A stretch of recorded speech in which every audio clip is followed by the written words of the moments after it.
The summer of 1725 brought profound fear to the small Serbian village.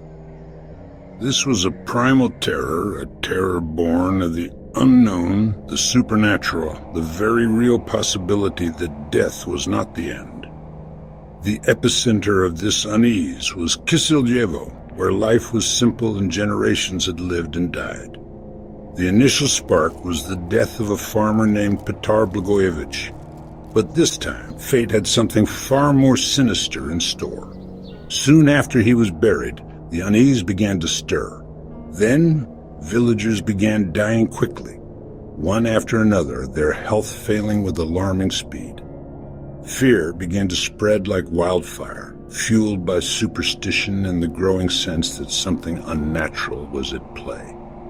Each victim succumbed to a rapid illness, getting sick and dying within a single day. In just over a week, 9 people had perished.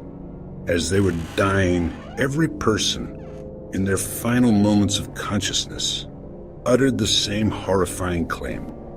Each dying villager claimed that Petar's ghost had come to them in the dead of night, a spectral figure emerging from the darkness to choke them, to steal their breath.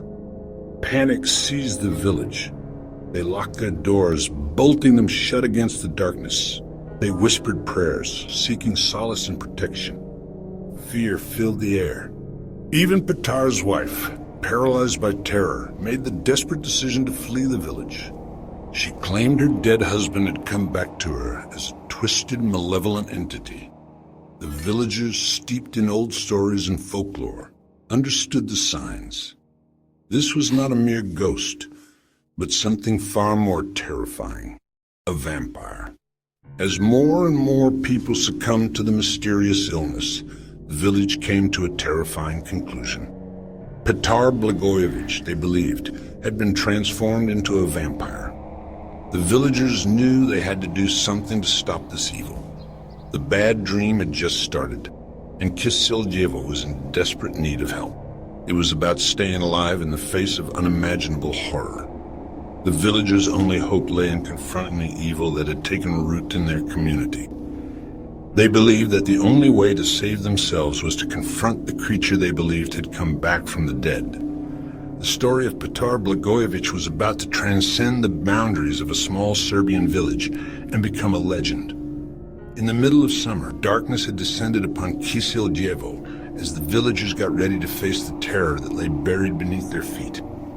The summer of 1725 would be remembered for the chilling terror that gripped Kisiljevo and the desperate fight for survival. The villagers asked the Austrian leaders for help.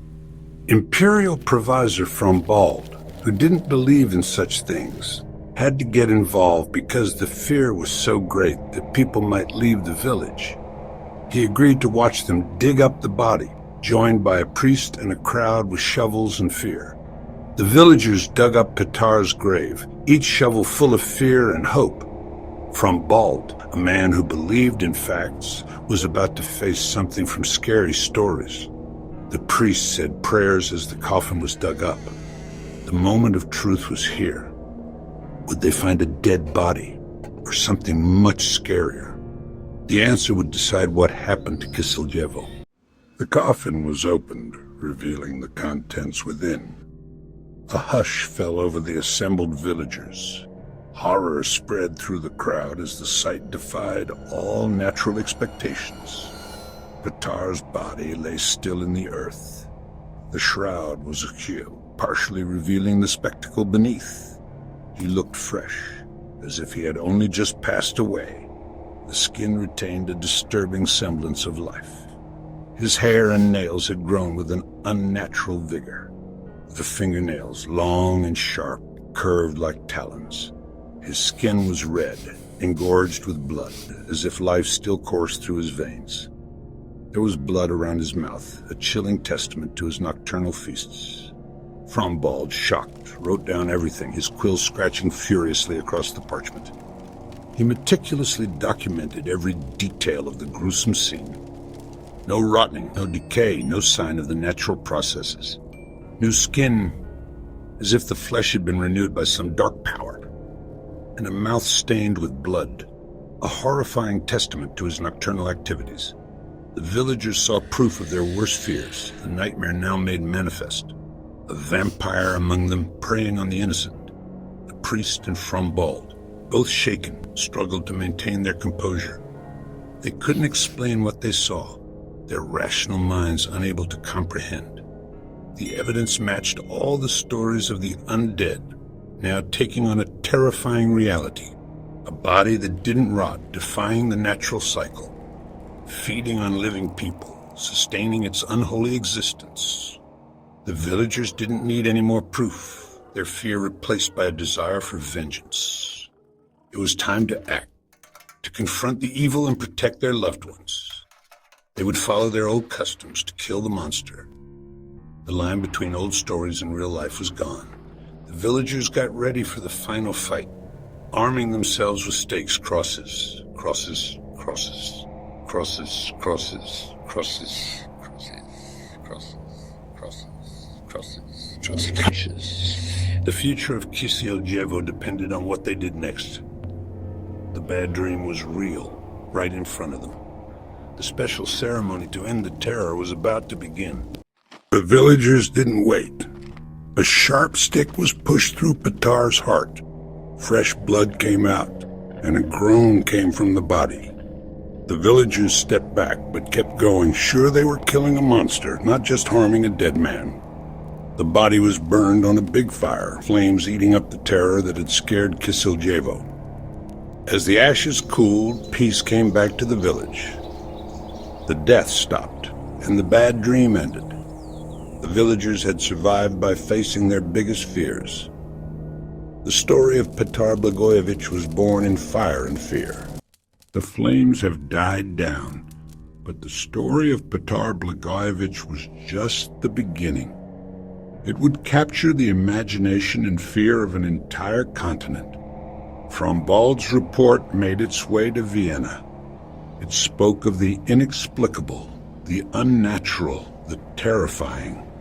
Soon, the unsettling news began to ripple outwards, carried by merchants and travelers across Europe. The printing presses seized upon the sensational story. Newspapers spread the tale of the Serbian vampire far and wide, igniting the public's imagination. Headlines screamed of the undead and blood-sucking fiends. The stories made people both incredibly curious and deeply scared. Fear became a palpable presence. The educated elite couldn't ignore the phenomenon, debating the evidence and proposing explanations, attempting to reconcile the supernatural claims with the rational principles of the age. The public, gripped by fear and fascination, preferred the more sensational and terrifying traditional stories. And so, the word vampire, previously confined to Balkan folklore, began its journey into the mainstream. The legend, once a local superstition, now had a name and a growing presence in the collective consciousness. Petar's story, fueled by fear and amplified by the printing press, ignited a vampire craze that swept across Europe, captivating and terrifying people. It was a cultural phenomenon unlike anything seen before. Official reports lent credence to the myth, making the whole situation seem undeniably real. The fear was palpable, the dread pervasive. The vampire was no longer just a fantastical creature. It was a documented threat, a tangible danger. From the unsettling events in Kisiljevo came the stories, the legends, the myths that would continue to haunt the pages of books for hundreds of years to come. The specter of Petar Blagojević still stays with us, a chilling reminder of the power of fear and how a single event can forever alter the course of history.